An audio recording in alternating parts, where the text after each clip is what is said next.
What is up, everybody? Welcome into the Fantasy Tap.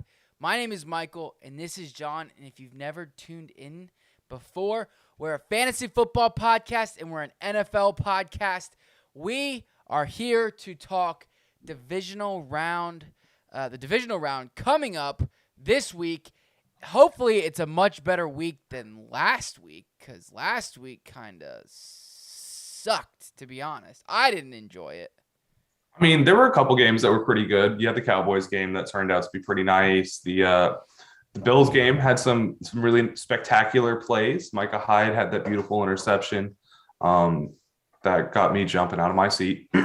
But yeah, absolutely. I hope we get some better things. We had a lot of blowouts, and we got some better teams coming in this week too. Titans are getting their chance to get their first playoff game in a year. You know, they were there last year.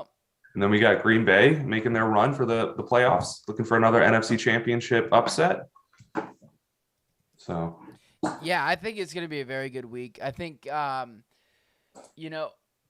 obviously Tennessee having the first seed is like huge. Hugh says, "Let's go Niners." Hugh's going to be up in Lambeau this week for the Niners game. Quite jealous of that. So, and he was also there for the Niners game this week in Dallas. Oh damn! So he's just making all the stops. Super jealous. Also jealous that you guys are in the playoffs and the Miami Dolphins are sitting at home. So that sucks. Yeah. So, anyways, John. First of all, obviously the Rams blew out the Cardinals. 34-11. All right, it was never close. The score is actually closer than the actual game was. I mean, and it's not even a close score, to be honest. The Chiefs blew out the Steelers. However, they did have a glimmer of hope when T.J. Watt scored that touchdown. A whole 30 seconds of hope was what you get out of that game. Yeah. Let's talk about that game a little bit. It was Big Ben's, supposed retirement game. His final one. And I didn't turn that one on until about 3 minutes into the second half. So the game was already a blowout. It was already pretty much over. I saw one drive from Ben and I was like, yeah, man, it's time to hang it up. This is pretty bad. This looks worse than a wet noodle. Worse than al dente. Worse than crunchy al dente. I'm not even going to lie. I stopped watching after the first there were seven drives in the first 5 minutes. By 10 minutes left in the first quarter, one team had the ball 4 times, one had it 3 times. I stopped watching after that. I was like, this is ridiculous. Kansas City's gonna win. No way. Obviously the Steelers defense was playing well at first. But then scored. But you can't do that with Patrick Mahomes in Kansas City, especially in Kansas City. That's the offense had to complement, and obviously it just wasn't. So I turned it off with 5 minutes. I was like, all right, I know how this is going.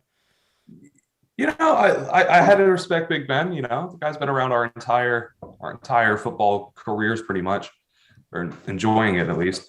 So I wanted to make sure I was going to see the end of it. And I will give the man some credit. The last 2 drives had a little bit of get up. Man looked good, threw the ball a few times, had a little bit of sling to it, went off on a good note. And if this is his last game, it's a little sad. It's his last game. End of an era. It's his last game. Yeah, definitely. And then let's see. Let's go over these scores for the rest of the week, and then we'll talk about the games individually. The Buccaneers beat the Eagles 31-15 handedly. The 49ers upsetting the Cowboys. Congrats to the Niners. Cowboys will never be good again. Bills, Patriots, not good. Not good at all. I want to talk about that game. And then the Bengals and Raiders, 26-19, the closest game of the week. Hugh has mentioned something, and we'll definitely talk about this more when we go over the games this week. But he says Bucs O-line concerns versus the Rams defensive line this week. Tristan Wirfs and Ryan Jensen might miss the game. That would be massive. We'll talk about that a little bit later when we jump into that breakdown. But that is going to play a huge factor in that game for sure. But John, which game do you want to start? We just talked about Steelers Chiefs. Which game do you want to talk about? Let's go into the only game that was actually entertaining to watch. Let's start with the Ravens and the Bengals. It was also the first game of the week. Gonna say this now. Congratulations, Bengals, on pushing us down to number 2 in the longest winless streak in fantasy. All right, the longest time since we've won a playoff game. We're number 2. But realistically, the Dolphins. It was a pretty fun game. It was really entertaining to watch. Joe Burrow kind of came out and did his thing. He didn't really light it up like he had been the last 2 weeks of the regular season. Las Vegas came out shooting. Coach was coaching for an opportunity to get that offensive or that head coaching job secured. But I really think Do you think he keeps the job? I mean, I'd say no. The NFL is notorious for having guys like this come in and do a great job and take a team a very long way, and then not even, giving them the credit they deserve and letting it happen, letting them walk away and going for someone else who's just going to tank the division, i.e. Dan Campbell and the Miami Dolphins. So seriously.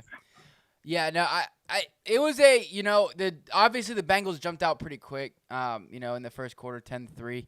And then, the Raiders answered finally in the second quarter, but the Bengals scored 10 points again, both scoring 10 that time. They slowed down the offense in the second half, which is where they almost came back. The Bengals, both teams only scored 6 points in the second half, but that was the Raiders' chance. They were close. What were they, inside the 10 to score a touchdown to tie it? So honestly, hats off to the Raiders for this entire year, going through the craziest of coaching drama, multiple off-field incidents.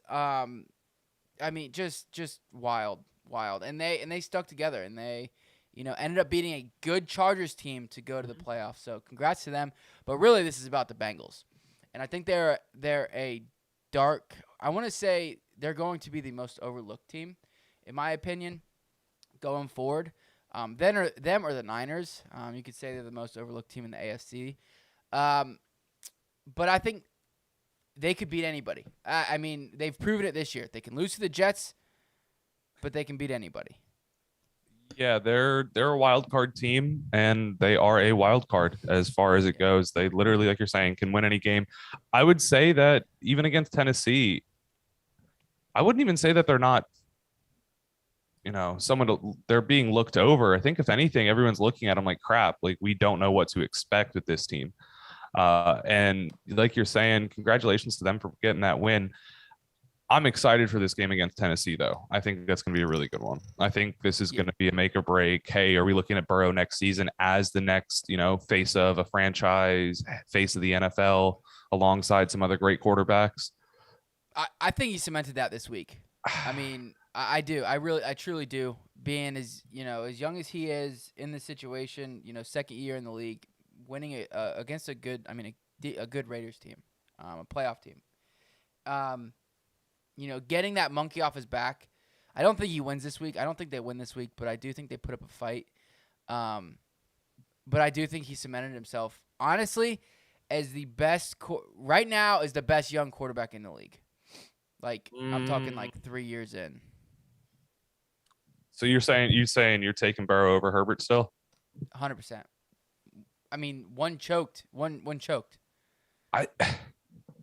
Herbert had the opportunity.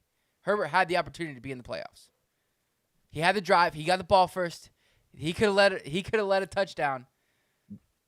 He had the opportunity. You could say that about three to five other games this season where they lost by defense or field goals or special teams mistake, and they wouldn't have been in that situation by the end of the season. I'm still going to take Herbert. I like his arm a lot more. But I do think Burrow's just behind there. I'm going to go with that. I will say this. Herbert is the more flashy quarterback, can sling the ball a country mile like what's his name's brother from Napoleon Dynamite. Yeah, he can throw it over the mountain. But I think overall, I think Burrow is the better better quarterback, better decision maker. And I also think he's got some more swag to him than Herbert, and I kind of like that. So I don't see it. I don't see the swag at all. I do. Shoot. I see. Look at his pink glasses, bro. Those are swaggy. Hugh says Herbert over Burrow. So you guys are together on that one. Hugh also says Derrick Henry healthy. Is that enough to stomp Cincy? I think that's kind of going to be the nail in the coffin for them. It's going to be difficult to stop a healthy Derrick Henry. We'll talk about that, though. Any other games you want to go over? Go a little more in depth on? Which one are you liking? There's two I really want to go over, and then touch on one. But the Patriots and Bills. Stop with this Mac Jones talk. Yes. ESPN just came out with their freaking their top 10 rookie rankings this year, and it pissed me off because Mac Jones was number 2. That is a disgrace. That is a disgrace. Don't get me wrong. I think he can win. I think he can be a good quarterback, especially as he grows and this and that and whatever. But he is not even close to the number two rookie out of this class this year. Who's number 2? Not even. I'd put Rashawn Slater. Okay. Tackle for the Chargers. He's in there. He's a monster. Absolutely. He was number 3. They had him as 3. But Mac Jones, he was the best rookie quarterback this year. He had a good season in an offense that was built to win, or structured to win games, not put up numbers, and didn't ask him to do more than he could at any point this season. Right. Right. So he looked good. Jamar Chase. Great. Higher. He was like number 7 or 6. Who was number 1? Micah Parsons. Micah Parsons, yeah. Javon Holland was 10. Jalen Waddle was 8. Kyle Pitts was 4. Hey, I'll take it. 5. Which I get 1,000-yard season. Didn't score, so a touchdown once, except for once, which I think is kind of hurt his his fantasy value this year, obviously. But and then I forget the rest. But I say Rashawn Slater is 2. If Micah Parsons hadn't had a monster year, he would have been number 1. The dude was a mauler. Dude's a mauler. Yeah. So stop with the Mac Jones talk. Stop with the Mac Jones' Tom Brady talk because he's got a long way to go. 49ers, Cowboys. Hugh was there, like I said. Mike McCarthy, I am so surprised he's still there. I'm surprised they didn't upgrade Dan Quinn or Kellen Moore to the head coaching position. Get rid of Mike McCarthy because he signed off on that last play. Also, that last play didn't lose him the freaking game. You're talking about when the ref bumped into Dak or are you talking about the QB sneak? I mean, that's not the sneak sequence. That whole sequence there. Yeah, that was that draw actually called, or was it just a breakdown? Yes. Okay, damn. I watched it quick and I thought maybe it was just a breakdown when it happened, like a breakdown of the play, and he just took the open gap. As soon as they snapped the ball, he started running. Yeah, no, that ref stopping him because they still had to score. They still had to go 20, 23 yards to. They would have been on the 25 or something like that. And in one play. Yeah, one play. So you're taking a shot. They're playing 3 deep. They've got three coverage guys sitting basically at the 5 or the end zone. You're very unlikely to score. I mean, they have the receivers to do it. They're one of the few teams that they could. CD horrendously underused. Their running backs horrendously underused in this game. Well, and that's Hugh just said. From my point, it was an out coaching of the Niners from the Niners of Dallas, and I 100% agree. Yeah. Also, 14 penalties. 14 penalties by the Dallas Cowboys. Hold on one second. Reggie, stop. Sorry. We heard it. Yeah.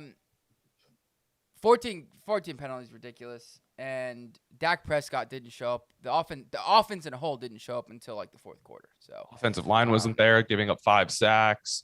No, very, not going to say disappointed in the Cowboys because early in the season, I mean, we kind of knew they weren't this amazing team. They could just put some really good games together when they needed to. So I'm more impressed by the 49ers in this game. Yes. I mean, everyone kind of had in the back of their mind, hey, the 49ers could win this. Dallas doesn't play good at home. They haven't been that spectacular team.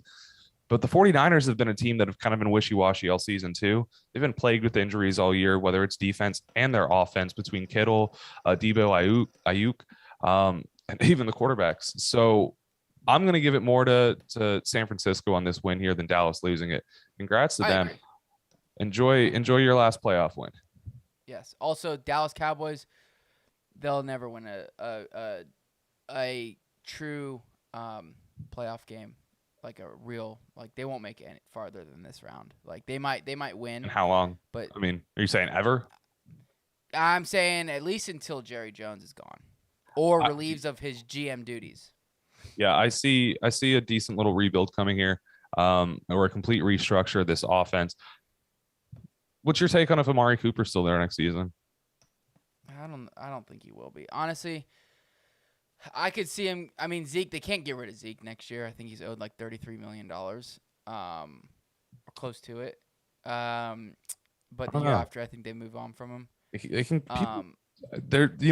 Cousins has that $45 million contract, and there's teams interested in him and rumors of him being traded around right now. Yeah, but he's a quarterback. I mean, it's a difference between a run. No team is gonna take a $33 million running back on, and I don't see the Cowboys paying him his salary or most of his salary to play on another team. Jerry's ego is too big for that. Like, he made this deal with Zeke when he was hanging out in Mexico. So I think Amari Cooper up in the air. You know, he could be a part of the team. He could not. I don't know his whole contract situation though. So he could be gone. But Ezekiel Elliott. I'm sorry. I do think that until Jerry Jones is like gives up his GM and gets off his high horse, they won't win a meaningful playoff game. So it seems that his contract is set up that if he's traded, he's only owed 17.68. So not an incredible amount. If he's cut, then they owe him the rest of his contract to date, which would be $30 million because of the guaranteed monies he's been promised. But yeah, I don't see a team the way if he would have had a great year, like a solid, a typical Zeke year, I could see it, but not this year.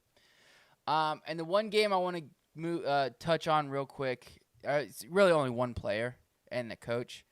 The Cardinals-Rams game. Hats off to Stafford, finally getting that monkey off his back, winning a playoff game. But the Cardinals, Cliff Kingsbury and Kyler Murray, how do you feel after that loss in regards to them, those two? Just the two of them, not the team around them? No, just the two of them. Because Kyler played like shit. And Cliff, I don't think is that. I've never thought Cliff is that great of a coach. I think he's got a little hype just because he was so young entering the space and has kind of done a halfway decent job. I mean, they've done a great job of rebuilding that team in the past 3 years. They went from a Josh Rosen 1-win season to Kyler Murray taking them to the playoffs, starting the season off as one of the best quarterbacks in fantasy and the football in the first 4 weeks or so. Yeah. He was on MVP MVP pace. He was the favorite at that point. I think I don't know what happened this season. It kind of reminds me of what happened in Pittsburgh last year, where for some reason the team just completely fell apart. And it seemed like it was sometime around when DeAndre Hopkins was truly injured. And I don't know if they just really focused their offensive scheme around having D-Hop out there to do whatever. But it seems like once they went up against a team that was actually good, they weren't able to force any sort of offense. And he kind of just threw Murray out there to do whatever he can. And in the long term, I don't think that they're a good match. I think Murray's a good quarterback, and I think Kingsbury could be a good coach. And I don't think he's a bad one. But sometimes those two people need to mesh together and be on the same page and have the same idea of what they want to do with the ball and how they want to move it. And I don't think they have that together.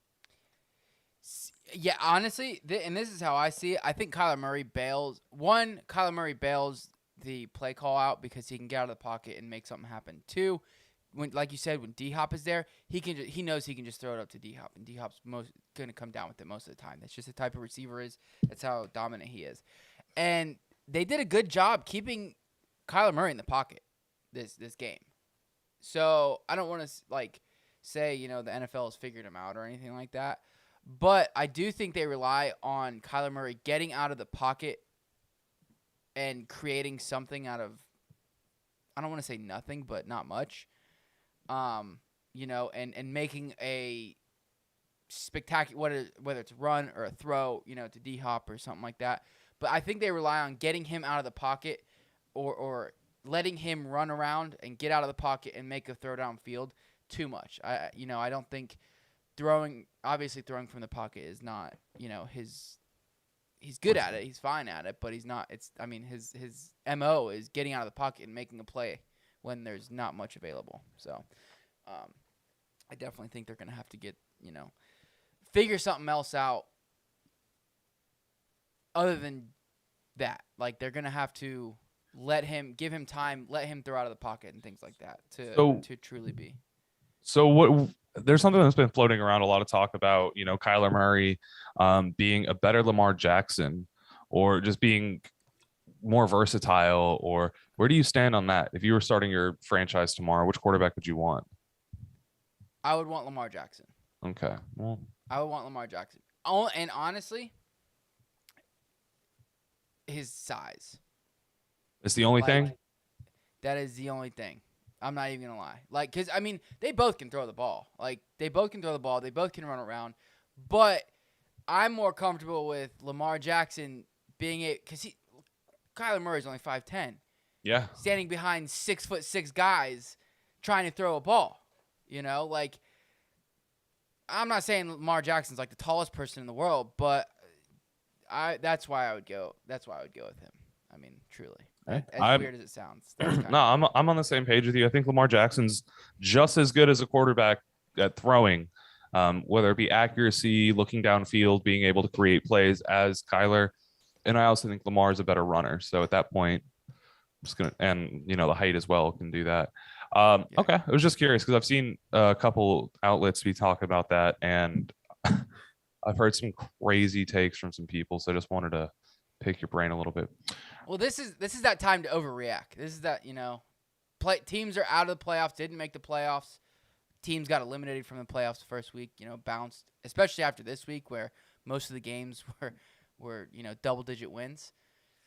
Yeah. There's going to be some overreactions floating around. One overreaction, in my opinion, that hasn't taken place yet, and it's not even an overreaction. No, people think it's an overreaction. Mike McCarthy needs to go. 100%. Yeah. I'm really surprised he's not. I am beside myself. So, Aaron Rodgers really helped his career. You could say it. Yeah, seriously. Let's jump into the first AFC game, Saturday, 4:30. Bengals going into Nashville playing against the Tennessee Titans. Not a good stadium. We'll say that. If you've ever been to Tampa, it's the same stadium. Swear to God, same stadium. And they're both crap. Fans though were great. Fans are great. Love the fans. Fans are awesome. They gave my wife hand warmers, so that's cool. Shout out to that beautiful woman that decided to give up her hand warmers. Seriously, hey, that was awesome. Didn't get in any scuffles or anything like that. It was great. Mike, when your team's getting their ass beat as bad as they were. I'm talking about before the game, okay? I'm talking about before the game. They just knew it was coming. But yeah, so Tennessee is a 3.5-point favorite against the Bengals this week. You mentioned it earlier. Possibly the Bengals are looking like the team to just look over, but 47-point over under. How are you feeling on that? You seeing a big game coming? Yes. Not big, but I think they could hit that over. The spread, I didn't do too hot last week, but the spread. I told you, bro. Never bet against Brady. Not in the playoffs. I will take, yeah. Not just him. I'd lost a lot of other games. Oh. I'll take the -3.5 from the Tennessee Titans. I do think that it's going to be difficult. I don't know if Derrick Henry will get his full workload, like 20 carries, but I still think he gets like 12 to 15, and potentially a full workload. Yeah. I mean, this is going to be his first game back since his injury. We have just got the news that he is going to be playing. And yeah, the question comes down to it. What capacity are we getting Derrick Henry? We see players come in and out all the time where they're injured coming in. I'm actually, like you're saying, 15 to 20 carries would be a lot for me, I think. Unless they get into a situation where they need him to just be himself and dominate and they don't really have any other options. The Bengals defense has been pretty solid the past few weeks. Josh Jacobs was able to rack up enough yards against them to kind of put up a good fight. But other than that, I don't think they could stop a healthy Derrick Henry. But I think a banged up one gives the Bengals a lot of hope to sneak a win out of here. Yeah, like I said earlier, I think they can beat anybody. I think that the Titans are like the real deal this year. And what really cemented it for me was losing Derrick Henry and still being the number 1 team in the AFC. If they would have snuck in as a wild card or something like that, and I know Tannehill started having turnover problems, a few games after Derrick Henry went down, but they really kept the ship going. Mike Vrabel's a freaking great coach, maybe the only decent, like good one, recently from the Belichick tree, but yeah. I like the Titans. I like the Titans. They're not sexy, that's for damn sure. Like it's not like it's not a sexy pick, but I really do think the Titans are gonna. I don't want to say they're gonna go to the Super Bowl because I don't want to jinx them, but I do like them to. I do like them to upset some people, and I do think it's gonna be a tough test for them. But I like the Titans this week. I do not see that at all. I don't think that. I think that we see both of these teams. I think the Titans kind of snuck into that 1 seed. We saw the AFC be so broken up. By week 14, we had 4 teams at 7-7, 3 teams at 8-7, and only one at 8-6, and only 1 team with 9 wins at that point out of the AFC. And at that point, we even saw the Chiefs start making a run. Titans started losing some games. They snuck the 1 seed out. It was very, very close. I don't think they're that team. I think they're just as good as the Bengals and not much better. And so even if they win this one, I don't see them being able to beat the Chiefs or the Bills if they're playing at their capacity. So I would take the Bills plus 3.5 here. Or Bengals. The Bengals plus 3.5 here. I mean, they did smack the Chiefs this year. They did? What week was that? What week was the Chiefs game? The week was October 24th, so week 8 or so. Was that when the Chiefs were having defensive issues? Yeah, I mean the Chiefs weren't on their hot streak or anything like that, but they did beat the Bills. Who else did they beat? I'm looking at their schedule. Yeah, I wish I set the week right there. Beat the 49ers. They did lose to the Steelers. That sucks. Smacked an amazing Dolphins team. No, they didn't smack an amazing Dolphins team. I was kidding. The wind and the weather. Oh God, no. I'm not saying that I'm not okay. Let me get this out here. I'm not saying that it should have been a situation where, hey, we can just completely wipe this game off the slate because of the wind and the weather.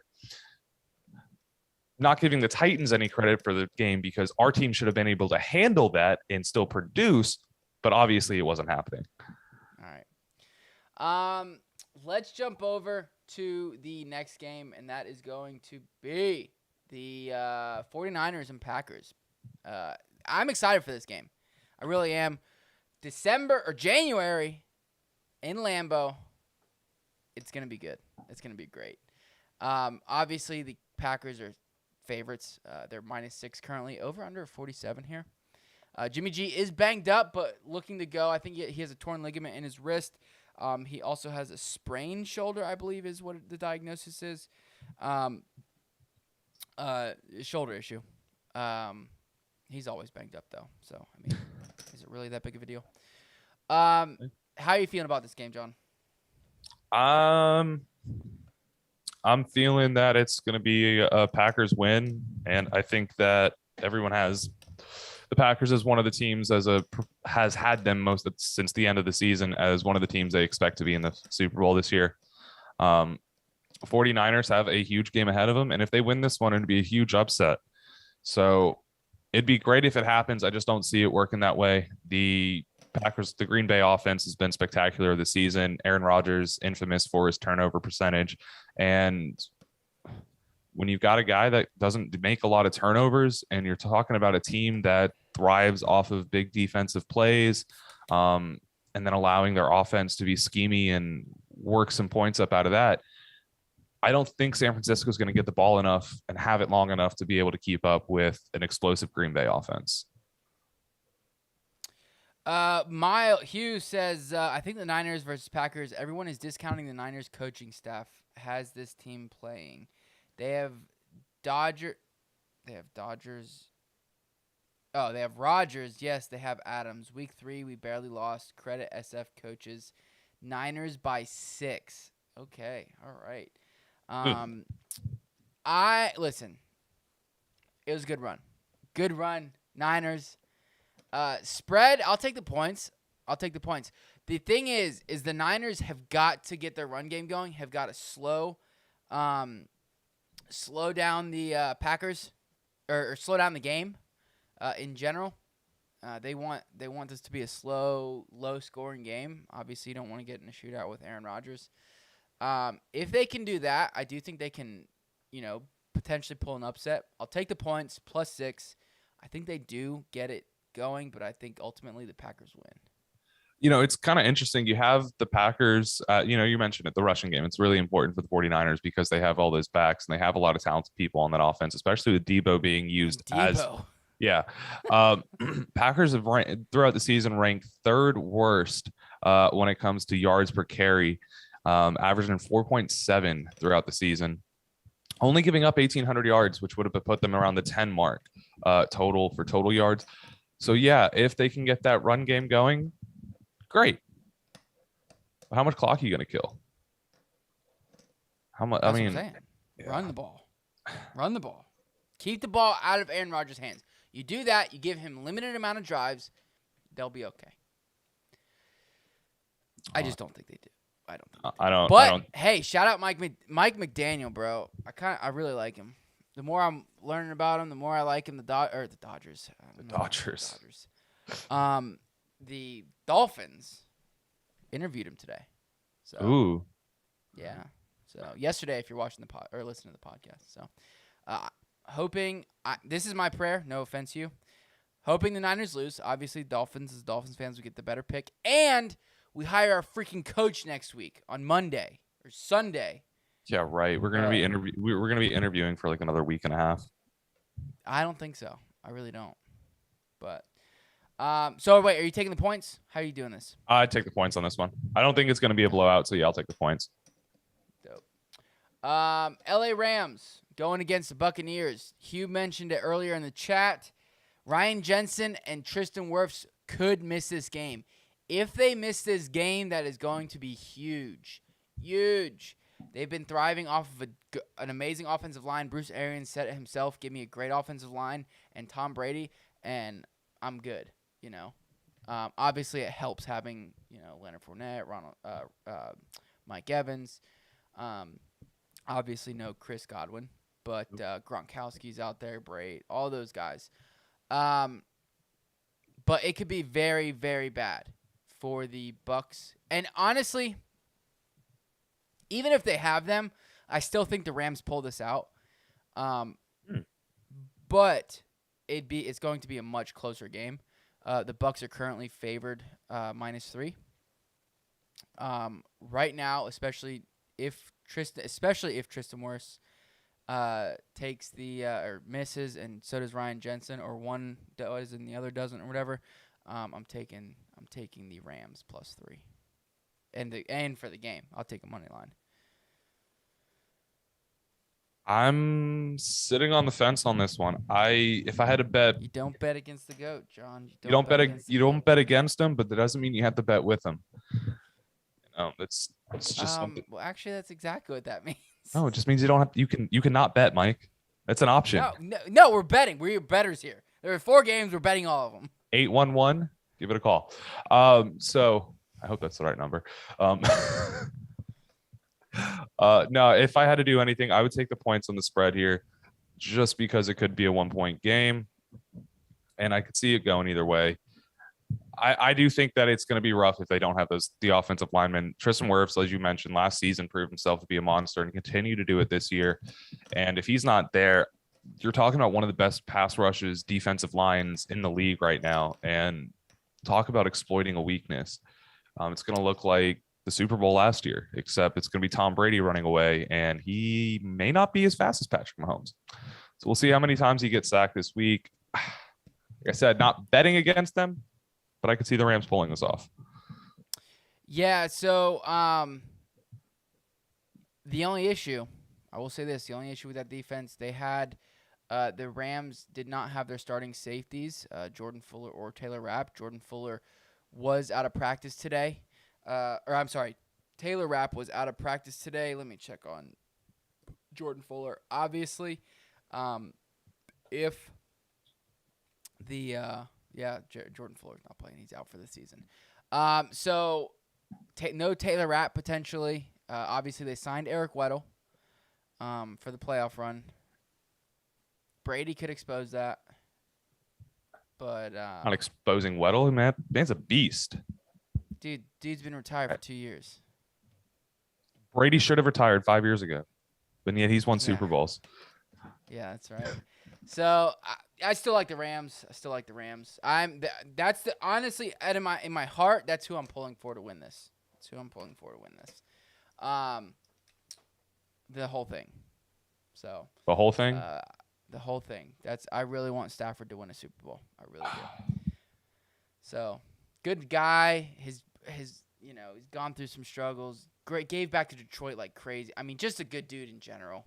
Just a good dude in general. Yeah. I mean, I'm not gonna take that away from him. He is a great guy. He's like. I'm not saying like everybody else isn't, but I'm just saying I do like him. I know, man. You're gonna say Aaron Rodgers isn't a great guy. Jimmy G. He's great. He's a good dude. Tannehill, Josh Allen. Josh Allen's good. Great. Patrick Mahomes. None of those are great guys. All of them are. Let's go, Stafford, yeah. Sorry. Stafford just I don't know. Dude, when you play for Detroit for so long, I mean, you want him to win. I do, at least. I want him to win. I also, the Cam Akers story. Also like Jalen Ramsey. He talks a lot of shit, but question, is this the end of their playoff window? No, I think they have Super Bowl window. I think they have one more year. But I definitely think it takes a hurting. Like it's like, damn, now we gotta wait a whole nother year to make this run. I do think it's like this is their best This is gonna be their best opportunity. Yeah, I mean that defense is gonna look that same way for much longer. Yeah. I also don't know. I mean, I don't think they're gonna fire Sean McVay, but I could see like. I don't know, bro. They're not firing Sean McVay. I didn't say. I said they're not gonna fire him this year. But I do think that if they lose this year, and let's say he doesn't make the playoffs next year, I think he's gone. I think it's gonna take a like very poor year for that to happen. I mean, the guy's in his not even 30 yet, I believe, and he's 30. He's like 37. 30? Is he really that old? I thought he was in his like. He started coaching when he was 30. Like he got his coaching job when he was 33. I think is how old he was. His head coach, because he started coaching at 22. Yeah, but I think he signed with the Rams when he was 33, if I'm not mistaken. He's 35 now. And he's been there for 3 years. Yeah, he was 30. So, fair enough. Finally, Bills Chiefs. Do you think this could be the game of the year? No. I'm more interested in the Bucks Rams game than I am this Chiefs Bills game. Yeah. I think we'll know the winner of this game by the end of the second quarter.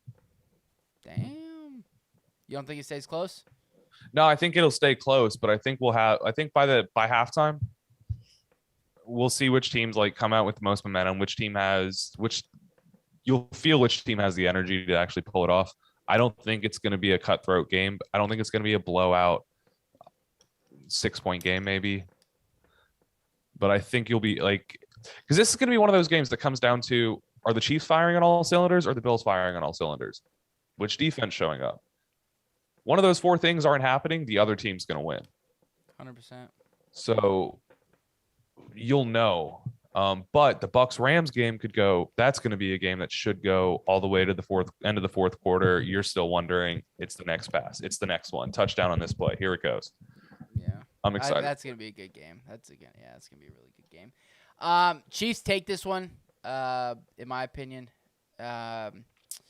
It's -2.5 right now, so I'll take that. I'll take that -2.5. They win by 3. And here's why. Here's not why, but I think this might have a little bit to do with it. The Bills' defensive and offensive coordinator have been interviewed this week for coaching jobs. Okay? Might take away just a little bit of preparation from them. And, at this point in time, it's like this is the time to really grind and watch tape and stuff like that. And that's not going to be the only reason why, but I was going to say they've got assistant coordinating coaches, positional coaches at every assistant positional coaches. Yeah, but you want your offensive defensive coordinator to be there every day, every waking moment. The week of the division, in the playoffs. They can be doing all of their work minus the couple-hour interview they got. I can tell you who's not. Eric Bieniemy, Andy Reid. I don't know who the Chiefs defensive coordinator is, but he's if they do you know who it is? I forget. The Chiefs defensive coordinator? Yeah. Anyways, Steven Spagnuolo. Oh yeah, Spagnuolo. So, yeah, I think the Bills take this. Or I'm sorry, the Chiefs. Chiefs take this. -2.5, I'll take it.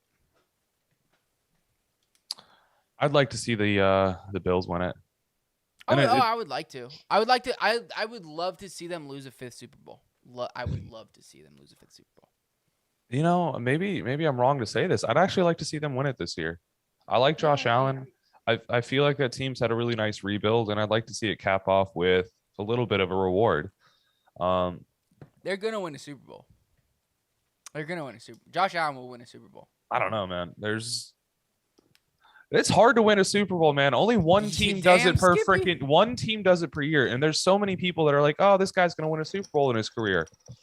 Maybe it's because we've been around Brady. So it's like, oh, hey, it's only a new face one every other year. But damn, I mean, Patrick Mahomes could win 4. Brady could win another one. Rodgers could win it. I don't even know that Lamar, Herbert, Mac Jones, Burrow. I mean, shoot. None of the quarterbacks in the league right now could that are new faces could win a Super Bowl, and I wouldn't be surprised. Think about it. I mean, there's always going to be one team that dominates. 90s. Look at the 90s. It was the Cowboys, There's not one now. It can be argued. Any team Tom Brady is the team. The Packers right now. 3. Well, they only this will be their 3rd national champion, or not national championship. Their NFC championship in a row after they beat the 49ers this week. We're talking Super Bowls, John. We're talking Super Bowls, baby. Oh, you're talking about. I hear what you're saying. That's what I'm saying. Cowboys, they won like 4 in the 90s. 3 or 4. Before that, the Bills were dominant, except they just never won. They lost. Dolphins had a good streak for a couple of years. In the 70s. 70s. The Patriots for 20 years. Packers before them. The Steelers had a couple years. Yeah, Steelers have always been, but at the end of the day, there's always one team that is kind of has their foot in the door right now. It's any team Brady is on. So Chris says the Bills won't win this year. So probably not. Will they win this week though? That's the question. Will they win this week? No, probably not. So are you taking the Chiefs -2.5 or? No, I'm taking the Bills +2.5. I'll take the upset. If I've learned anything this season, you take the points. See, that's the thing though. It wasn't that way the back half of the year. it was the front half of the year, you took the points every time, and then everybody got comfortable, and Vegas knew what the hell they were doing. Everybody started taking the points, and the favorites started winning. So, Vegas, bro. Freaking Vegas. So, any coaching updates, John? Do you have any coaching updates you want to talk about? Obviously, Mike Mayock has been let go, the GM for the Raiders. I mean, I was going to say that because that's really the only thing that's happened this week, but you stole it from me. So, yeah, Mike Mayock. Dan Quinn was interviewing with the Broncos today. Mike McDaniel was interviewing with the Dolphins today. I don't think any signings have happened. Checking Twitter, nope.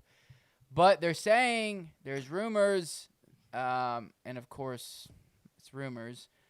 But if Jim Harbaugh, if Harbaugh, whichever Harbaugh it is, I always get him confused, is offered if the Raiders head coaching job, he'll take it. So, okay. I think Dan Quinn might end up over at the Broncos, in my opinion.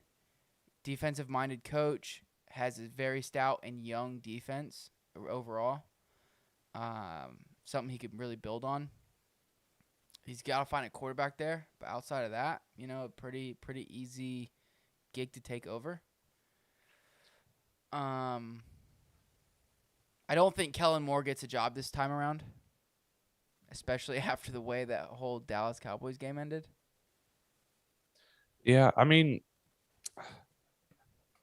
it's hard for me to talk about the coaching expectations or where you think they're going to go because it's so random. We'll get the signings from each team, and we'll get a list of the 15 guys that they interviewed, and it'll be the one that no one expected or has even really heard of or knows much about. Or is even mentioned. Shoot, when we hired Joe Philbin.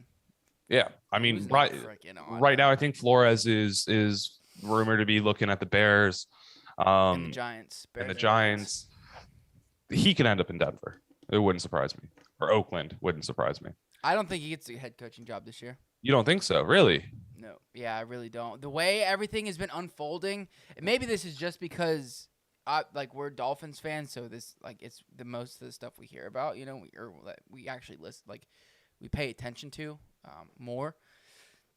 I just think the way that the things that have come out have been a little too much. I don't know if you heard the whole Jim Caldwell thing.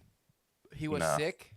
So Jim Caldwell came into you remember when Jim Caldwell came into our organization when we first hired Brian Flores to help him? He left pretty quick. And it was due to health reasons was the main factor. However, it's also said to be because of Flores too, and that's why he hasn't come back, and that's why there hasn't been much talk about him going back to Miami. The way Flores treated the media, there's multiple media members coming out and saying that they've either had a phone call or a face-to-face with Brian Flores where he just ripped him a new one and just talked down to him. And, I don't think that's going to sit well with GMs. I do think he finds a job. I think he'll be at DC somewhere, and I think that'll be good for him. Because I do think he's a good coach. I don't hate the guy or anything like that. I think he's gonna be a great coach, but I do think the things that are coming out, I think that it's kind of he's gonna have to wait a year or two. I think he's hardcore already. I think he's one of the hottest coaching options out there right now that everyone's gonna be looking forward to. Yeah, I hear what you're saying about these little things that are popping up with this, and this, but the whole Caldwell thing is kind of just he said, she said, like you're saying. Caldwell talked about it. Caldwell talked about that himself. He said that Flores was the reason that he's not coming back to Miami. When he was on an interview, he was hinting at it. So he's hinting at it. A lot of extrapolation. I mean, yeah, but It's coming extrapolating. It's coming from him. I'd have to hear I the get words it. I get it. and how it was said. But no, I think it's pretty well agreed across the league right now that there's a, like you're saying, the Bears and the Giants are the two favorites right now, and apparently as of right now, their Bears are very into him. I think he gets a job somewhere just because he was around. Yeah, to help turn the Dolphins around a little bit. He's had very hot streaks. He's been a very solid coach. And I think that with how many coaching jobs there are this offseason, I think there's 7 right now, he's going to get one. I mean, 6 being got fired from one of them. But the only thing with the Bears coaching job is the handling of, like, how he handled Tua here and Justin Fields. Because Justin Fields is going to have to develop. Like, you're not he's not – I mean, we saw it this year. He's not a NFL polished quarterback. I think he's going to be a very good quarterback if he gets on the right, a good coach behind him. Matt Nagy was definitely not that. So I don't think that Brian Flores will go there for that reason. It's just an opinion. And then there was an article. I didn't read the article. It's just a quick headline that somebody tweeted. It was like an ESPN article. It talked about Justin Fields already being on the hot seat or something like that. It was stupid. That's why I didn't even click on it. I was like, this is moron. Yeah, that's just a hot take. Now, there is a lot of rumors coming out with the amount of draft picks that the Giants have right now, especially 2 early ones. Flores could be going to the Giants, and Deshaun Watson could be coming to join him there. Yeah, I've also seen, and I could see that. I could definitely see that because they're trying to pair up with each other or whatever. I've also seen I forget the front office guy from Buffalo. Is one of the hot candidates to get to be the next GM of the Giants, and if that happens, they could see Brian Daboll, the Bills' offensive coordinator, who's already there with him, go there to the Giants as well, because they're familiar with each other. So it's gonna be interesting. I think once the first hiring happens, like whoever it is, wherever it is, that's when we're gonna see more teams like start getting. We'll see the next day. Another team hires a coach and stuff like that. I mean, generally in these situations, when do most of the hirings happen? Do they happen before or after the Super Bowl? Before. Yeah, before. They can start hiring now. It depends on when teams, like, what their favorite candidates are doing. Like, if they're still on an NFL team, if like Brian Daboll, for instance, you can't hire him because he's already on it. He's an offensive coordinator somewhere. Yeah. And those are the guys we're talking about a lot lately. I was gonna say, and then there's a lot of teams that are still in the playoffs that are candidates, like Brian Leftwich. Have candidates. Yeah, they're so I don't know. I think he just goes to Jacksonville. I mean, I do.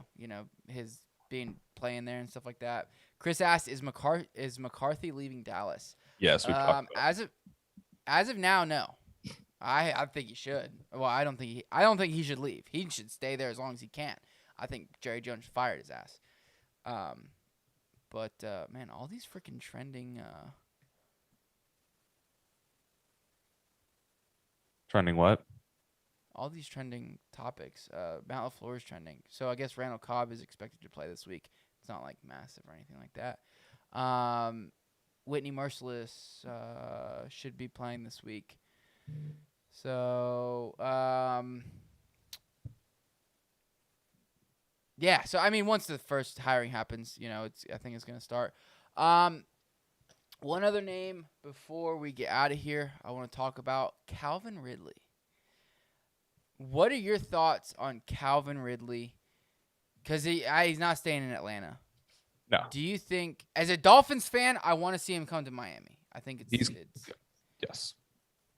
I think that we're gonna have Calvin Ridley in Miami next year. You do? You actually do? I do. I think we get rid of Parker in this offseason. I think we we do not re-sign Will Fuller to an extension. I know you don't think we're getting rid of Parker. I think we're getting rid of Parker.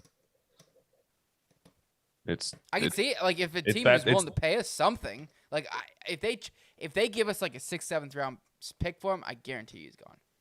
Oh yeah, that's exactly it. It's going to be more of a cap, not even a cap move, but just like move him away. We have cap space. We'll take a pick or another player or something. I see him being gone. I see no re-signing of Will Fuller, and I see Calvin Ridley and Jalen Waddle blowing up Miami and looking amazing. Re-signing Gesicki, getting a running back through free agency, maybe a couple offensive linemen. I don't think Gesicki's back with this. I think he is. We've got more than enough cap space to cover him. He's an explosive, very valuable weapon. He's one of Tua's favorite options last season. And if we're sticking with Tua, which I also think we're going to do, then we would want to stick with Gesicki. Yeah, we would want to stick with Gesicki. But the thing is Gesicki's going to want to be paid like a top-tier tight end, okay? And the Dolphins aren't going to pay, especially since we don't have a coach right now. The main priority, in my opinion, to for as far as re-signing go for the Dolphins, is Emmanuel Ogbah. We got to sign him first. Like I think, getting the pass rusher getting him signed first, because if he goes, we have Jalen Phillips, and that's about it. You know, as far as like potential elite or top team leading pass rushers. So getting him signed first. But the only reason why I don't think we'll sign, it depends on who we hire as a coach. If we hire Mike McDaniel, I don't think we sign him, because Mike McDaniel is a very, very run heavy coordinator. You know, he focuses on that. Mike Gesicki is not a block. He's not a good blocker. Like, I mean, we've seen it for years. He's not a good blocker. He's one of the worst blocking tight ends in the league. He's a great playmaker. If he'll stay here for a reduced salary, you know, then I see us keeping him. But since he's not a good blocker, I don't see us. That's the only reason why. That's literally the only reason why. Yeah. But I also think it depends on what other moves we make. I think with our offense needing a lot of changes, or at least some competency behind it, I think he's someone that, you know, he's drafted to Miami. He's been here the whole time. He's been an asset for the past 3 years. We haven't even paid him yet, and he's been more productive than the guys that we have paid. We have the cap room for him. I think it would be such a mistake to get rid of him. And we've got more than enough money to cover that and fill and pay Ogbah, pay two linemen, and still have cap room to send my way. I agree. I 100% agree we do. My only thing is we've done like stuff similar to that before, where we're like, we have the cap room. Because this isn't the first time we've had like a ton of cap space. Look at Dominican Sue. Look at, you know, Mike Wallace. Like, we sign guys to these big contracts just because we have the cap space. And, you know, they produce, not like, you know, not living up to those contracts. So I think, and I'm probably just a delusional fan because I'm hoping here, but I'm hoping we don't just say, well, we have the cap space, so let's just sign this guy. I think Mike Gesicki does hit the free agency market. I don't think his market's going to be as hot as people think it is. And at that point, I think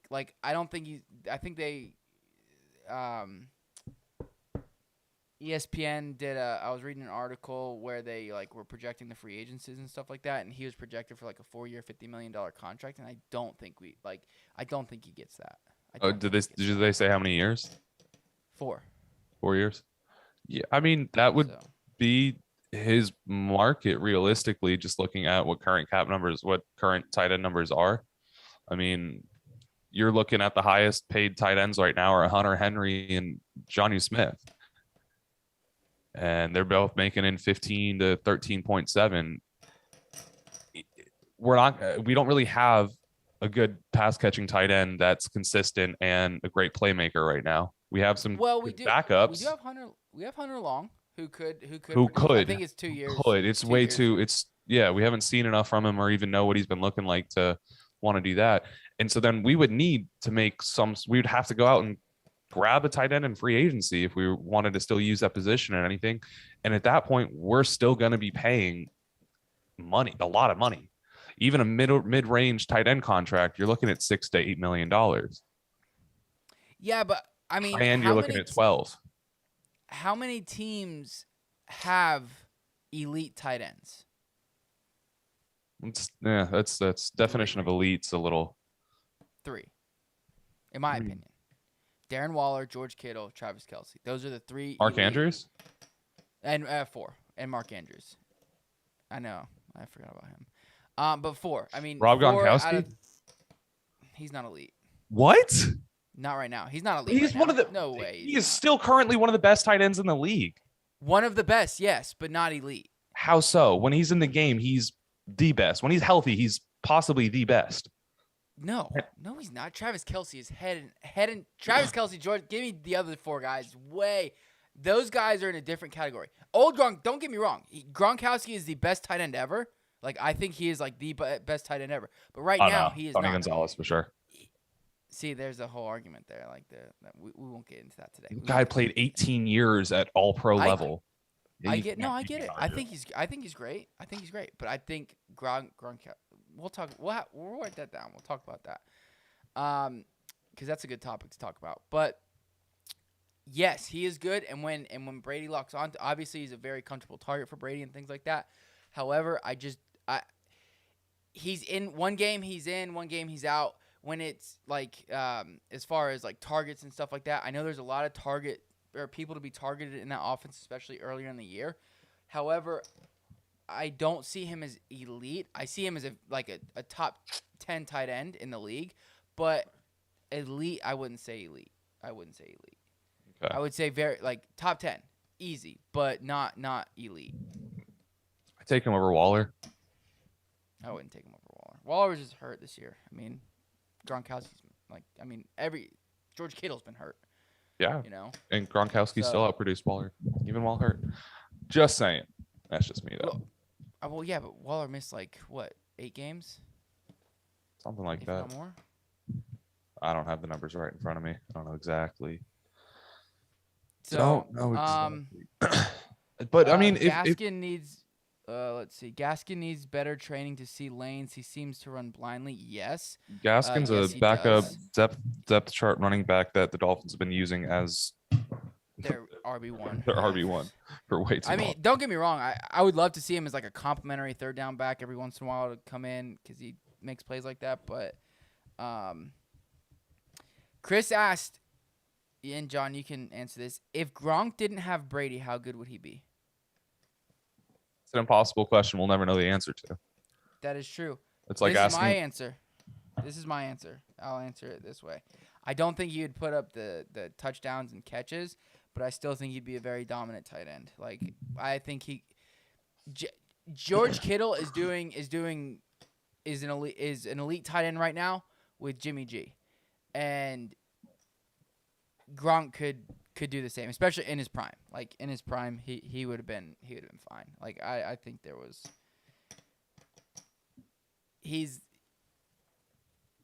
I just think he's the best. Great blocker, good catcher, can catch the ball very well. I don't think I do think Brady inflated his numbers because of their connection, but I still think he would have been an amazing elite tight end, in his prime with. Somebody like Jimmy G, a mid to low end tier quarterback. Yeah, I think Gronk could be. He'd definitely still be one of the top 5 tight ends in the league any of the seasons that he was playing, regardless of if Brady was there or not, just due to the fact that he's so monstrous, dominant. He plays extremely physical at the position, and that's where he gets that edge compared to guys that are a little more shifty, like the Travis Kelce, who can play big but can also move around the defender and make big plays. Yeah. George Kittle's a big guy and will run through your face. And I think that's kind of the play style you'll get out of Gronk if it wasn't for Brady. So I don't see him taking too much of a hit, but he definitely wouldn't have all the rings he does. And that definitely boosts his resume a lot, especially when we talk about whether or not he's a first ballot Hall of Famer, which is almost obvious. Yeah, 100%. So, so we covered a lot of topics today. Well, I definitely have to talk about the Tony Gonzalez Gronk thing because that's interesting. Because I've that's like been one of the biggest talked about things, like especially like off season. I think Tony Gonzalez was on like the NFL radio or something like that a week and a half ago or so, and they were talking about Gronk, and him and stuff like that. What else is another hot topic right now? Derek Carr. What are the Raiders going to do with Derek Carr? That's a good topic too. So we'll have to talk about that. Get rid of him. I don't think. I think it depends on who the coach is. He's not playing next year. I can guarantee it. He's only got 1 year on his contract, so he'll sit out, which I don't blame him. But we've got a lot of topics. And obviously with only three weeks of football left, which is sad. I mean, or we get a break in between. We get to play Pro Bowl. Okay, 3 weeks of football. Some of the most exciting football of the year, bud. Pro Bowl? Yeah. Oh my God. Yeah. A defenseless matchup? Are you kidding me? That's just the NFL now. Don't say that to the Eagles. Yes. Well, they ran into a defense this week. Yes, seriously. Fucking Bucks, man. That's another thing. We got to talk about Jalen Hurts. I mean, there's a lot of topics we'll be talking about, in the off season and things like that. So, Nick Sirianni doubling down on Jalen Hurts, which I think is the right move. I do. I think he's going to be a good quarterback.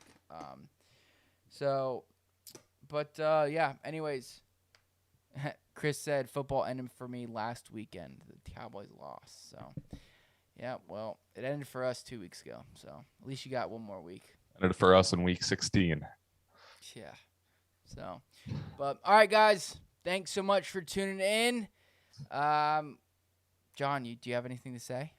Make sure you guys, if you guys are listening to this right now live on YouTube, make sure you guys like the video. If you're watching, go back. So make sure you're subscribed to the channel. Like the video once it's posted. And then if you are listening to the podcast form, we do have this on YouTube if you guys want to see our beautiful faces as we put this out. And as always, the Discord link will be in the description below if you guys want to join a nice little community. And thank you so much for joining us in.